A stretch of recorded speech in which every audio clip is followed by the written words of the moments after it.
Good day, everyone. This is Giselle Sofia Amarayo, and I'll be a reporter for today's topic, the brief historical background of science and technology in the Philippines. So, first, what is the history of science and technology? Science and technology is a field of history that examines the understanding of the natural world or science and the ability to manipulate it or technology at different points in time. So, the brief historical background of science and technology in the Philippines is during the Spanish regime, the beginnings of modern science and technology in the Philippines can be traced to the Spanish regime. The Spaniards established schools, hospitals, and started scientific research, and this had important consequences for the rise of the country's professions.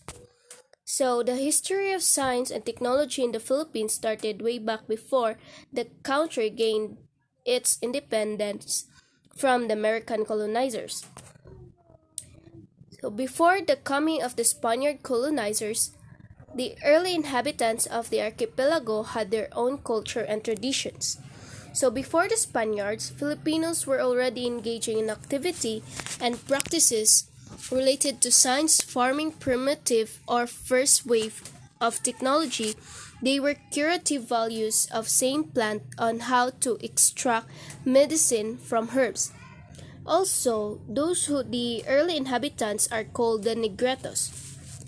So Negretos are believed to have migrated to the Philippines in some 30,000 years ago from Borneo, Sumatra, and Malaya. So, pre-Spanish, science is embedded in the way of the people. So, pre-Spanish period where Philippines have few written information with regards to the society, culture, and technology in the past before the Spanish has arrived.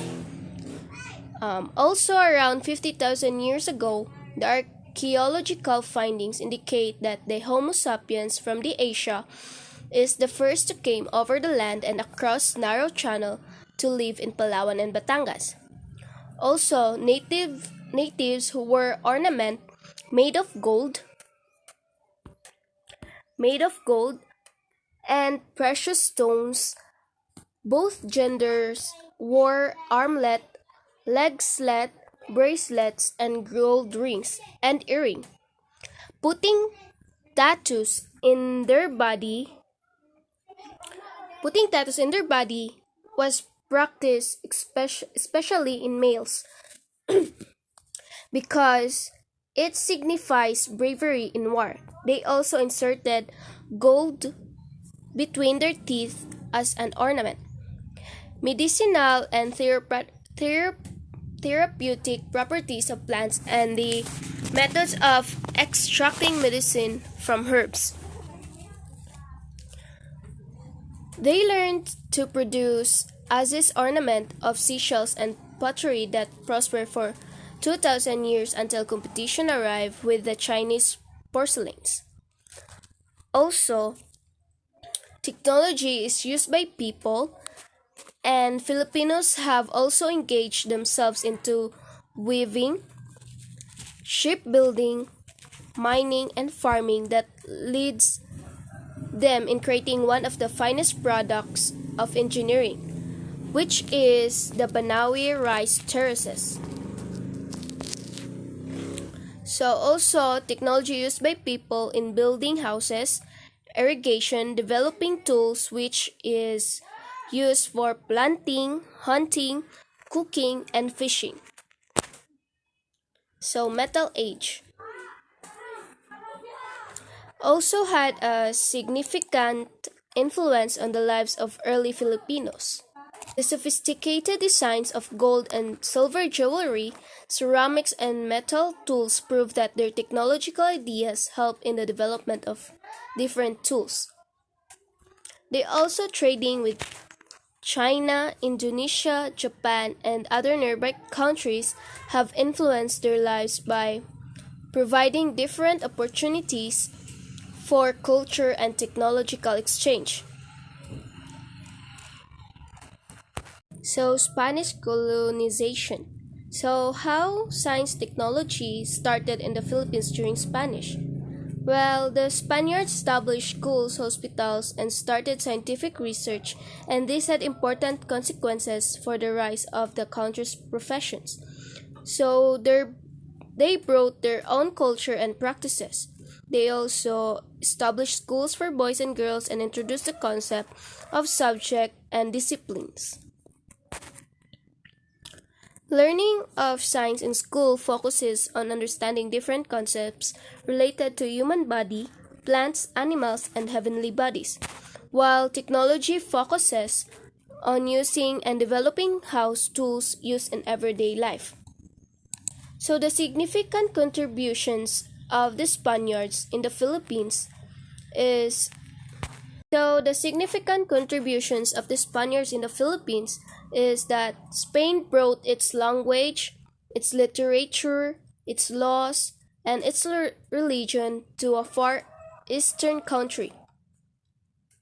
Many of the clergy tried to help the people in their social and economic development.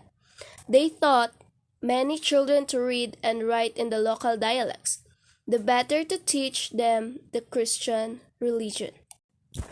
So the galleon trade made a big impact in the economic growth of the Philippines, where Spaniards gave priority to the galleon trade due to its potential to make huge profits. That is why agriculture and industrial development were not given focus and were neglected during this time. When Suez Canal was built, visiting each other countries for European and Filipinos was made possible and was probably influenced by the rapid development of scientific ideals brought by the Age of Enlightenment. Some Filipino students studied in Europe, contributed to the advancement of medicine, engineering, arts, music, and literature in the country. Philippines, being one of the centers of global trade in Southeast Asia during that time, was considered to be one of the most developed places in the region. The superstitious beliefs of the people and Catholic doctrines and practices during the Spanish era halted the growth of science in the country. American colonization. Science during the American period was inclined towards agriculture, food processing, medicine, and pharmacy. Not much focus was given on the development of industrial technology due to free trade policy with the United States which nurtured an economy geared towards agriculture and trade. Also, the American era has its greatest impact. It is one of the greatest impact of American colonization in the Philippines is one such policy was the introduction of the American system of education. The Philippines been colonized for 48 years by Americans. The teaching of science in higher education has greatly improved and modernized. Researches were done to control malaria, cholera, and tuberculosis and other tropical diseases. World War II has destabilized the development of the country in many ways. The country had a difficult time to rebuild itself from the ruins of the war. In 1956, Japan and Philippines signed a reparations agreement in accordance with Article 14A1 of the Peace Treaty. The reparation money from Japan was concentrated on building highways and in providing technological training and human resource development in the country. It has explored the use of ODA or Overseas Development Allocations from other countries to help the country improve its scientific productivity and technological capability. Human resources development is at the heart of these efforts, focusing on producing more engineers, scientists, technology experts, doctors, and other professionals in the country. influence in the development of science and technology in the Philippines, where there are two types of influences. There are the internal and external influences. The internal influences have three types, which are the survival, culture, and economic activities, while the external is foreign colonizers, trades, and foreign countries. Internal economic demands.